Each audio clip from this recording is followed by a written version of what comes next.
جئنا إلى الدنيا كي ندعو إلى الله لننشر الخير في الكون الذي حارى ونرسل العطر. الحمد لله وكفى وسلام على عباده الذين اصطفى. أما بعد، خصوصا على أفضلهم وخاتم النبيين محمد الأمين وعلى آله وصحبه أجمعين. أما بعد، فأعوذ بالله من الشيطان الرجيم. بسم الله الرحمن الرحيم.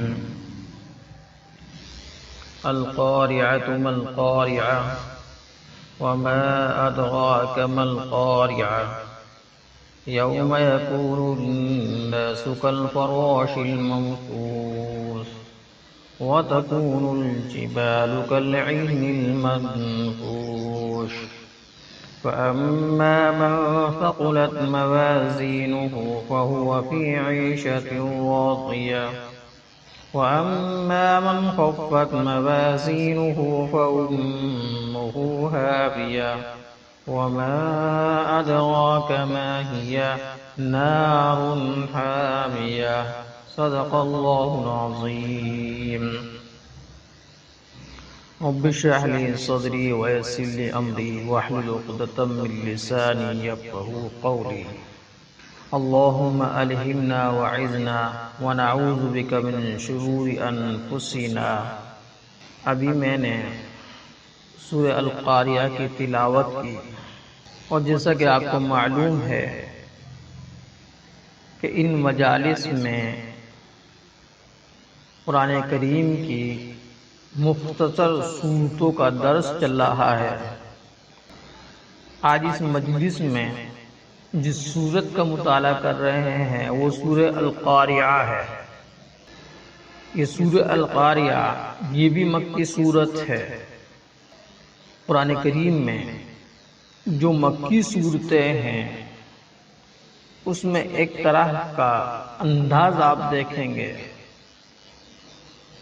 کہ اس میں شروع میں اللہ کی طرف سے آخرت کے بارے میں زیادہ ذکر کیا گیا اور لوگوں کے کانوں کو جھنجھوڑا گیا، ان کے دلوں کو سمجھایا گیا اور فرمایا گیا کہ دیکھو اس طرح کے احوال آنے والے ہیں، ان سے آخرت سے ڈرایا گیا تاکہ ان کے دل کانپ اٹھیں آخرت کے تصور سے.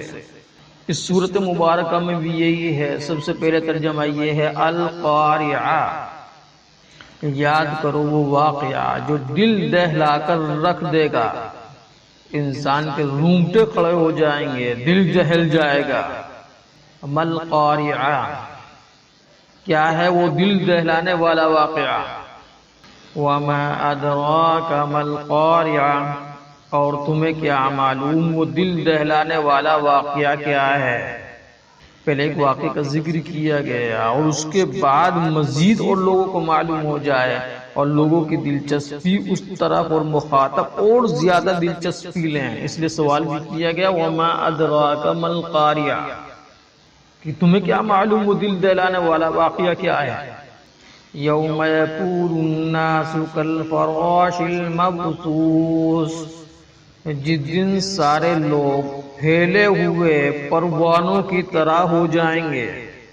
جس طرح سے بے ترتیب پروانے شمع کے اوپر گرتے ہیں اور پھیل جاتے ہیں، اسی طریقے سے ایک دن ایسا ہوگا کہ سارے لوگ پھیلے ہوئے پروانوں کی طرح ہو جائیں گے. کالفراش المبثوث وتكون الجبال كالعهن المنفوش، اور پہاڑ بھنی ہوئی رنگین اون کی طرح ہو جائیں گے، یعنی کہ پہاڑ کی گالوں کی طرح اڑتے پھریں گے. فَأَمَّا مَنْ ثَقُلَتْ مَوَازِينُهُ، اب جس شخص کے پلڑے وزنی ہوں گے تو وہ من پسند زندگی میں ہوگا. فَهُوَ فِي عِيشَةٍ رَاضِيَةٍ، تو وہ من پسند زندگی میں ہوگا. وَأَمَّا مَنْ خَفَّتْ مَوَازِينُهُ فَأُمُّهُ هَاوِيَةٌ، اور جس کے پلڑے ہلکے ہوں گے تو اس کا ٹھکانہ ایک گہرا گڈھا ہوگا. فَأُمُّهُ هَاوِيَةٌ، وَمَا أَدْرَاكَ مَا هِيَ، اور تمہیں کیا معلوم وہ گہرا گڈھا کیا چیز ہے؟ نَارٌ حَامِيَةٌ، ایک دیکھتی ہوئی آگ ہے جس میں وہ گریں گے۔ اس سے پہلے جو صورتیں تھی اور اس صورت سے قبل میں سعادت و شقاوت کے اصول، احوال آخرت اور جزا اور سزا کا ذکر موجود تھا کہ اللہ کے حضور تمہیں حاضر ہونا ہے، اور جب اللہ کے حضور تم حاضر ہوں گے تو اس وقت میں اللہ تعالیٰ تم سے ہر چیز کے بارے میں سوال کریں گے۔ سورہ زلزال گزری، اسی طریقے سے آخرت کے تصور کے بارے میں سورہ عادیات بھی آئی۔ اب اس صورت میں خاص طور سے وہ ہولناک واقعات جن کو حوادث دہر اور قوارع زمانہ کہا جا سکتا ہے، ایسے ہولناک منظر کی نقشہ کشی کی گئی ہے کہ وہ ہولناک منظر آ کر رہے گا، اور اس صورت مبارکہ میں بیان کیے جا رہے ہیں تاکہ انسان لست چون کے اور فکر آخرت کے لیے تیار ہو جائیں کہ ایک دن ایسا واقعہ بھی رونما ہونے والا ہے۔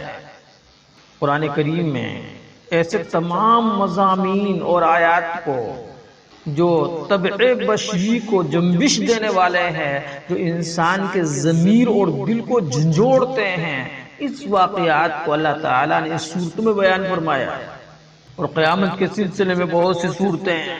دوسری جگہ اللہ تعالیٰ نے ارشاد فرمایا عما یتساءلون، ایک دوسرے سے سوال کر رہے ہیں عن النبأ العظیم، اس بڑی خبر کے سلسلے میں۔ تو اس واقعے میں، اس صورت مبارکہ میں انسان کے دل کو جھنجھوڑا گیا ہے کہ ایسے حالات رونما ہونے والے ہیں، اور بعض ائمہ مفسرین نے ایسے تمام مضامین اور آیات کو جو انسان کی طبعیت کو اور طبع بشری کو جنبش دینے والے ہوں، ان کو قوارع قرآن کے عنوان سے تعبیر کیا ہے کہ ان تمام کی تمام آیتوں کو، ان تمام مضامین کو قوارع قرآن کہا گیا ہے، کہ یہ سے واقعات ہیں جن کو سن کر انسان کے رونگٹے کھڑے ہو جاتے ہیں، انسان کا دل گہل جاتا ہے، اس وجہ سے اس کو قوارع قرآن کہا گیا۔ قوارع، دل دہلانے والا واقعہ۔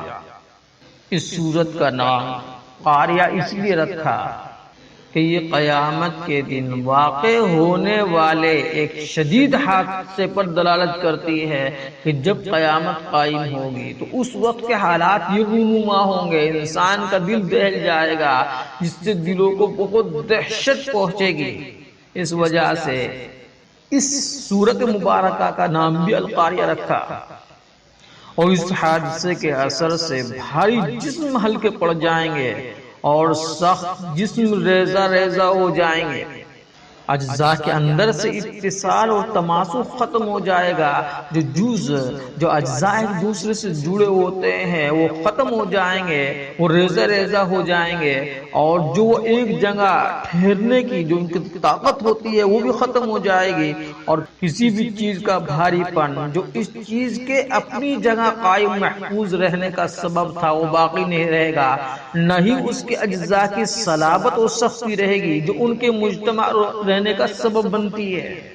جب کوئی چیز جوڑتے ہیں تو وہ مضبوط بن جاتی ہے، اور جب جوڑنے والی چیز ریزہ ریزہ ہو جائے تو کوئی چیز موجود نہیں ہوگی، تو گویا کہ بالکل ریزہ ریزہ ہو جائیں گے، ایسی طاقت رہے گی نہیں۔ اور پھر جب دنیا کے قاعدے کے مطابق جو ثقل، جو وزن اور خفت اور ہلکا ہونا اور جمع تفرق تھا، جو آپس میں چیزوں کو جوڑتی تھی، جو جدا کرتی تھی، اب وہی سبب ختم ہو گیا، درہم برہم ہو گیا، تو ابھی جہاں میں ایک اور طرح کا ثقل و خفت اور جمع و تفرق دوسرے رنگ و خصوصیات کے ساتھ ظاہر ہوگا۔ دنیا کے اندر جو ثقل اور خفت تھا وہ ختم ہو گیا، بھاری پن کرنا، کسی چیز کا ہلکا ہونا، کسی چیز کو جوڑنا، جدا کرنا، جو بھی صلاحیتیں تھی وہ دنیا کے اندر تو ختم ہو گئی، اب اس کی صلاحیت اور جو رنگ و خصوصیات ہے وہ آخرت میں ہوگی۔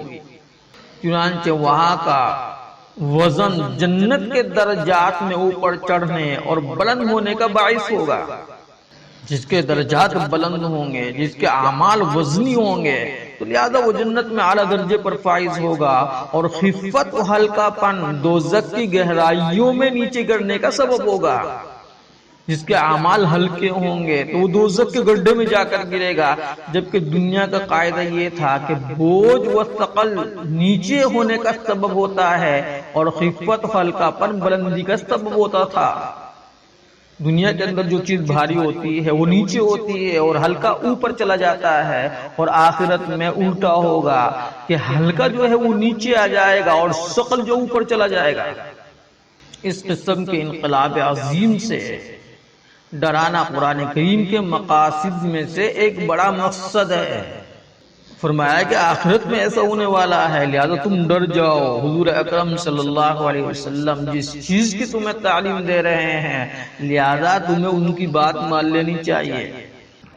اور اس سورۃ مبارکہ کی تشریح اور تفسیر یہ ہے: القاریعۃ ما القاریعہ وما ادراک ما القاریعہ۔ یاد کرو وہ واقعہ جو دل دہلا کر رکھ دے گا۔ کیا ہے وہ دل دہلانے والا واقعہ؟ وَمَا أَدْرَاكَ مَا الْقَارِعَةُ، اور تمہیں کیا معلوم وہ دل دہلانے والا واقعہ کیا ہے؟ قاریعۃ بھی قیامت کا نام ہے، جیسے حاقہ، طامہ، صاخہ، غاشیہ وغیرہ یہ قیامت کے نام ہے۔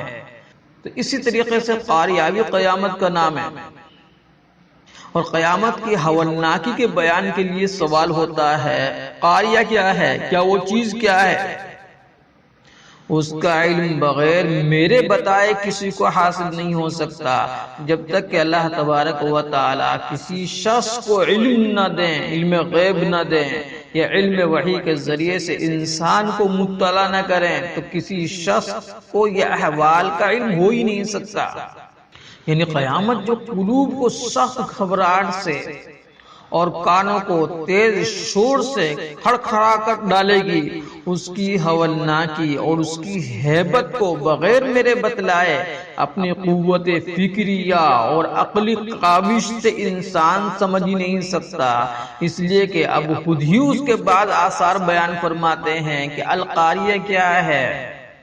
جب تک اللہ تعالیٰ اس کو نہیں بیان فرمائیں گے، اس وقت کوئی انسان اپنی عقل کے ذریعے سے، شعور کے ذریعے سے، اپنے علم کے وسائل کے ذریعے سے ان چیزوں کا علم حاصل نہیں کر سکتا۔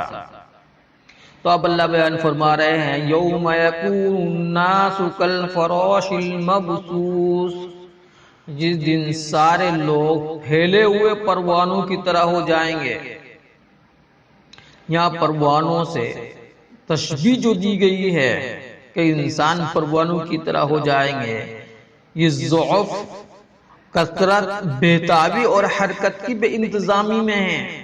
آپ نے دیکھا ہوگا برسات کے مہینے میں کہ جب شمع کے پاس میں، چراغ کے پاس میں یہ تمام کے تمام پروانے آتے ہیں تو بے ترتیبی ہوتی ہے اور کمزور بھی ہوتے ہیں اور کثرت سے ساتھ آتے ہیں، لیکن حرکت میں بے انتظامی ہوتی ہے کہ جس طرح کمزور حرکت والے پروانے بڑی کثرت سے انتہائی بے تابی اور بے ترتیبی کے ساتھ روشنی کے پاس آ کر بکھر جاتے ہیں، ان میں کوئی جمع اور ٹھہراؤ نظر نہیں آتا، اسی طرح قیامت کے دن اس کی ہولناکی و ہیبت ناکی کی وجہ سے انسان حیران و پریشان اور بے ترتیب بکھرے ہوئے عاجز و بے بس نظر آئیں گے۔ کوئی انسان کو کوئی پرسان حال نہیں ہوگا، ہر انسان سرگردہ و پریشان ہوگا۔ جس طریقے سے برساتوں میں شمع کے پاس پروانے بے ترتابی سے آتے ہیں، بے تابی سے آتے ہیں، بے انتظامی میں آتے ہیں۔ وَتَكُونُ الْجِبَالُ كَالْعِهْنِ الْمَنْفُوشِ، اور پہاڑ بھنی ہوئی رنگین اون کی طرح ہو جائیں گے۔ یعنی قیامت کے دن پہاڑ جو زمین پر سب سے بڑی بوجھل اور بھاری چیز سمجھے جاتے ہیں، ان کا یہ حال ہوگا کہ وہ دھنی ہوئی رنگین اون کی طرح متفرق اڑتے ہوئے پھریں گے، یا یہ کہ جس طرح روئی کے گال جو ہوتے ہیں بالکل وزن کا کم ہوتا ہے، وہ ہوا میں اڑتے ہیں، اسی طریقے سے یہ بھی اڑیں گے۔ اندازہ کیجئے اس دن کی ہولناکی کا کہ جب پہاڑ جیسی بھاری چیز کا یہ حال ہوگا تو زمین پر بسنے والی دوسری مخلوقات خصوصاً کمزور ناتوا انسان کا حال کیا ہوگا؟ اور دھنی ہوئی رنگین اون سے تشبیہ اس لیے دی کہ رنگین اون دوسری بے رنگی اون کے مقابلے میں کمزور ہوتی ہے، یہ اور ہلکی ہوتی ہے۔ دوسرے رنگین اون سے تشبیہ دینے کی ایک وجہ یہ بھی ہے کہ پہاڑوں کے رنگ بھی مختلف ہیں، بعض سرخ ہیں اور بعض سیاہ ہوتے ہیں اور بعض سفید ہوتے ہیں، اسی طرح دیگر مختلف رنگ ہے۔ تو اسی طریقے سے اللہ تعالیٰ نے جو تشبیہ دی وہ دی پہاڑ دھنی ہوئی رنگین اون کی طرح ہو جائیں گے، اس لیے کہ ان کے رنگ الگ الگ ہیں۔ اب آگے جس مقصد کے لیے قیامت قائم کی جائے گی، یعنی حساب و کتاب کر کے اعمال صالحہ والوں کو دائمی راحت عطا کرنے اور اعمال سیئہ والوں کو سزا و عقاب دینے کو بیان فرماتے ہیں۔ چنانچہ اللہ ارشاد فرماتے ہیں فَأَمَّا مَنْ ثَقُلَتْ مَوَازِينُهُ فَهُوَ فِي عِيشَةٍ رَاضِيَةٍ۔ اب جس شخص کے پلڑے وزنی ہوں گے تو وہ من پسند زندگی میں ہوگا، یعنی قیامت کے دن تمام مسلمانوں کو میدان محشر میں جمع کیا جائے گا اور پھر اعمال کے حساب اور کتاب کے لیے میزان عدل قائم کی جائے گی، ایک ترازو ہوگی، انصاف کی ترازو، اور لوگوں کے اعمال تولے جائیں گے۔ پھر جس شخص کے ترازو اعمال میں نیکیوں کا پلڑا بھاری ہوگا اسے آرام اور راحت والی خوش عیش زندگی ملے گی، یعنی اسے جنت عطا کی جائے گی، جس طرح ہر طرح کی راحت ہوگی اور ہر مطلوب و من پسند چیز ملے گی۔ اس لیے قرآن کریم میں دوسری جگہ پر ارشاد فرمایا کہ دیکھو انسان کی جو جنتی ہوں گے ان کو تمام کی تمام جو چیزیں ہوں گی اللہ تعالیٰ خود بخود عطا کر دیں گے، لیکن وہ نزلا من غفور الرحیم، یہ تمام جو انسان کی خواہشات ہے اس کی تکمیل کی جائے گی، یہ ابتدائی میزبانی ہوگی اس اللہ کی طرف سے جو غفور الرحیم ہے۔ تو جس کے پلڑے بھاری ہوں گے اعمال کے اعتبار سے اس کو جزا ملے گی۔ وَأَمَّا مَنْ خَفَّتْ مَوَازِينُهُ فَأُمُّهُ هَاوِيَةٌ، اور وہ جس کے پلڑے ہلکے ہوں گے تو اس کا ٹھکانہ ایک گہرا گڈھا ہوگا، یعنی جس کے اعمال حسنہ یا نیک اعمال کا پلڑا ہلکا ہوگا اس کا ٹھکانہ ہاویہ ہوگا۔ صاحب تفسیر مظہری لکھتے ہیں کہ اس آیت کے عموم میں کافر بھی داخل ہے، جس کے پاس ایمان نہ ہونے کی وجہ سے کوئی نیکی ہوئی گی نہیں، اور وہ فاسق مومن بھی داخل ہے جس کے گناہوں کا پلڑا نیکیوں کے پلڑوں سے بھاری ہوگا، اس لیے کہ وہ فاسق ہے لیکن مومن ہے، لیکن اس کے گناہ زیادہ ہے لہذا اس کا پلڑا گناہوں کا بھاری ہوگا۔ لیکن من ثقلت موازینہ، اور جس کا وزن بھاری میں صرف وہ مومن داخل ہے جو معصوم ہو، یعنی ان کے گناہ معاف کر دیے ہوں گے یا ان کی نیکیاں گناہوں سے بھاری ہو۔ قرطبی فرماتے ہیں ہمارے علماء کا قول یہ ہے کہ آخرت میں لوگوں کے تین فرقے ہوں گے۔ ایک فرقہ متقیوں کا ہوگا جن کے کبیرہ گناہ نہیں ہوں گے، ان کی نیکیاں روشن پلڑے میں رکھی جائے گی اور وہ پلڑا نہیں اٹھایا جائے گا۔ البتہ دوسرا تاریک پلڑا یعنی گناہوں کا پلڑا بالکل خالی پلڑے کی طرح اوپر اٹھ جائے گا۔ اور دوسرا فرقہ کافروں کا ہوگا، ان کے کفر اور گناہوں کا بار ان کا جو وزن ہے یہ تاریک پلڑے میں رکھے جائیں گے، اور کوئی اچھا عمل ہوگا جیسے کنبہ پروری وغیرہ کا یا کسی انسان پر اس نے رحم کیا ہوگا تو اس کے دوسرے پلڑے میں رکھا جائے گا، مگر یہ پلڑا پہلے پلڑے کے برابر نہیں ہو سکے گا اور خالی پلڑے کی طرح اوپر اٹھ جائے گا۔ رسول اکرم صلی اللہ تعالی علیہ وسلم نے فرمایا قیامت کے دن بعض موٹے لمبے چوڑے آدمی آئیں گے مگر اللہ کے نزدیک ان کا وزن مچھر کے پر کے برابر بھی نہیں ہوگا۔ پھر حضور اکرم صلی اللہ علیہ وسلم نے یہ آیت تلاوت فرمائی فَلَا نُقِيمَ لَهُمْ يَوْمَ الْقِيَامَةِ وَزْنًا، ان کے لیے قیامت کے دن کوئی وزن ہوئے گا ہی نہیں، کوئی قائم ہی نہیں کیا جائے گا۔ تیسرا فرقہ مومن بدکاروں کا ہوگا، ان کی نیکیاں روشن پلڑے میں اور برائیاں تاریک پلڑے میں رکھی جائے گی، یہ تیسرا فرقہ ہوگا۔ جو مومن بھی ہیں بدکار بھی ہیں، لہذا ان کی نیکیاں روشن پلڑے میں اور برائیاں تاریک پلڑے میں رکھی جائے گی۔ اگر نیکیوں کا پلڑا بھاری ہوگا تو جنت میں داخل ہو جائے گا، اور بدیوں کا پلڑا بھاری ہوگا تو اس کا معاملہ مشیت الہی پر موقوف ہوگا۔ اللہ اگر چاہے گا تو دوزخ میں داخل کر دے گا، اور اگر چاہے گا تو بخش دے گا اور جنت میں بھیج دے گا۔ اور اگر دونوں پلڑے برابر ہو جائے تو اعراف والوں میں سے ہو جائے گا۔ یہ حالت اس وقت ہوگی جب کبیرہ گناہ حقوق اللہ سے متعلق ہوں گے، اللہ کے حق سے متعلق ہوں گے۔ اعراف والے تو بیچ میں رہ جائیں گے، نہ جنت نہ دوزخ، کدھر جانا ہے ابھی پتہ نہیں۔ لیکن اگر حقوق العباد یعنی بندوں کے حقوق سے متعلق ہوں گے تو انہی حقوق کے موافق اس شخص کی نیکیاں صاحب حق کو دے دی جائے گی۔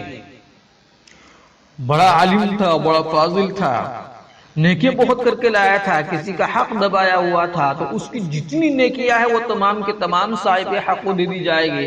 اس طرح اگر حقوق پورے ہو گئے تو خیر، ورنہ حقوق والے کے گناہ اس شخص پر بڑھا دیے جائیں گے اور سب گناہوں کا عذاب اس پر ہوگا۔ حضرت احمد بن حارث رحمت اللہ علیہ فرماتے ہیں کہ قیامت کے دن لوگوں کے 3 فرقے اٹھائے جائیں گے۔ ایک فرقہ اعمال صالحہ کی وجہ سے غنی ہوگا، مالدار ہوگا، اور دوسرا فرقہ اعمال صالحہ کم ہونے کی وجہ سے محتاج ہوگا۔ اعمال صالحہ کم اس وجہ سے محتاج ہے، اور تیسرا فرقہ وہ ہے جو اپنے اعمال صالحہ کی وجہ سے شروع میں غنی ہوگا، پھر آخر میں دوسروں کے حقوق میں اعمال صالحہ چلے جانے کی وجہ سے محتاج ہو جائے گا۔ تو اب تک وہ مالدار تھا، نیکیاں اس کی زیادہ تھی، لیکن جیسے ہی کسی شخص کا حق نکلا، اس کے تمام جو اعمال و نیکیاں تھی اس کے نامہ اعمال میں چلی گئی، تو اب گویا کہ خود محتاج ہو گیا۔ حضرت سفیان ثوری رحمت اللہ علیہ فرماتے ہیں اگر اللہ تعالیٰ کے 70 گناہ لے کر تم اس کے سامنے جاؤ تو وہ 70 گناہ کے ساتھ پیشی اس سے آسان ہوگی کہ بندوں کا ایک گناہ لے کر اللہ کے سامنے جاؤ۔ اللہ کے حضور گئے اور 70 گناہ لے کر گئے تو یہ زیادہ آسان ہے، اس لیے کہ اللہ تعالیٰ معاف کر دیں گے۔ لیکن اگر بندے کا اگر چلا گیا تو یقین طور سے وہ بندہ معاف نہیں کرے گا، اور جب معاف نہیں کرے گا لہذا تمہیں آخرت میں نیکی دینی ہوگی۔ ابن ابی حاتم نے حضرت ابن عباس رضی اللہ عنہ کا قول نقل کیا ہے کہ قیامت کے دن لوگوں کا حساب ہوگا، جس کی ایک نیکی بھی گناہوں سے زائد ہوگی وہ جنت میں جائے گا، اور جس کے گناہ نیکیوں سے زائد ہوگے وہ دوزخ میں داخل ہوگا۔ ترازو ایک دانے کے وزن سے ہلکی بھاری ہو جائے گی، اور جس کی نیکیاں بدیاں برابر ہوگی وہ اعراف والوں میں سے ہوگا۔ ایسے لوگ پل صراط پر ڈھوکے رہیں گے یہاں تک کہ جب بعض گناہوں کی سزا ان کو دے دی جائے گی اور نیکیاں بھاری ہو جائے گی تو ان کو جنت میں داخلہ مل جائے گا۔ اہل دوزخ کے لیے اللہ نے فرمایا فَأُمُّهُ هَاوِيَةٌ، یعنی ان کا ٹھکانہ دوزخ ہوگا۔ ہاویہ جہنم کے ناموں میں سے ایک نام ہے۔ ہاویہ ایسا غار ہے جس کی گہرائی سے سوائے خدا کے کوئی واقف نہیں۔ حضرت عتبہ ابن غزوان رضی اللہ عنہ بیان فرمایا، اور یہ روایت ہے مسلم شریف کی، کہ ہمیں بتلایا گیا ہے کہ پتھر کو دوزخ کے منہ سے اندر پھینکا جائے گا تو وہ 70 سال تک گرتا رہے گا، پھر بھی اس کی آخری گہرائی کو نہ پہنچے گا، تو گویا کہ وہ ایسا غار ہے جس کی کوئی انتہا نہیں ہے۔ 70 سال تک کوئی پتھر گرتا رہے وہ بھی آخری تہ تک نہیں پہنچے گا، تو وہ غار کتنا گہرا ہوگا۔ عربی میں ماں کو کہتے ہیں۔ اس میں یہ بتا دیا کہ جس طرح اللہ تعالیٰ کی نافرمانی کا ذوق رکھنے والے دنیا میں گناہوں سے چپکے رہتے ہیں، جیسے ماں اپنے بچوں سے چمٹتی رہتی ہے، اسی طرح دوزخ ان سے چمٹ جائے گی۔ وَمَا أَدْرَاكَ مَا هِيَ نَارٌ حَامِيَةٌ، اور تمہیں کیا معلوم وہ گہرا گڈھا کیا چیز ہے، ایک دہتی ہوئی آگ ہے۔ یا اس استفہام حاویہ کی ہولناکی کو ظاہر کرنے کے لیے کیا گیا ہے کہ ہاویہ کیا ہے۔ وما ادراک ماہیہ، ماہیہ کیا ہے، حاویہ کیا ہے، تو آپ بس یہ سمجھ لیں وہ ایک دہتی ہوئی آگ ہے جس کے شعلے سمندر کی موجوں کی طرح ایک طوفانی شکل میں نظر آتے ہوں گے، اور وہ اتنی تیز گرم دہتی ہوئی ہے جس کے مقابلے میں گویا دنیا کی آگ کو گرم کہنا ہی نہیں چاہیے۔ رسول اکرم صلی اللہ تعالی علیہ وسلم نے ارشاد فرمایا، اور یہ بھی وہ روایت ہے جس کو بخاری نے روایت کیا ہے کہ تمہاری یہ آگ تو اس کا 70واں حصہ ہے جو جہنم میں ہے۔ صحابہ رضی اللہ تعالی عنہم نے عرض کیا ہلاکت کے لیے تو یہی کافی ہے جو دنیا کی آگ ہے۔ آپ صلی اللہ علیہ وسلم نے فرمایا ہاں، لیکن آتش دوزخ تو اس سے 69 حصے تیز ہے۔ اور مسند کی ایک حدیث میں اس کے ساتھ یہ بھی ہے کہ یہ آگ باوجود اس آگ کا 70واں حصہ ہونے کے بھی 2 مرتبہ سمندر کے پانی میں بجھا کر بھیجی گئی ہے۔ آگ کا 70واں حصہ ہونے کے باوجود بھی سمندر میں 2 مرتبہ پانی میں بجھا کر بھیجی گئی ہے۔ اگر یہ نہ ہوتا تو اس سے بھی نفع نہیں اٹھا سکتے۔ ترمذی میں اور ابن ماجہ میں روایت یہ ہے کہ جہنم کی آگ 1000 سال تک جلائی جائے گی، اور جب 1000 سال تک جلائے گی تو سرخ ہو گئی، پھر 1000 سال تک جلائے گی تو سفید ہو گئی، پھر 1000 سال تک جلائے گی تو سیاہ ہو گئی۔ بس اب وہ سخت سیاہ اور بالکل اندھیرے والی ہے، اس میں کوئی روشنی نہیں۔ اعاذنا اللہ منا۔ اللہ تعالی ہم سب کو جہنم سے بچنے کی توفیق عطا فرمائے۔ بارک اللہ لنا فی القرآن العظیم ونفعنا وإياکم بالآیات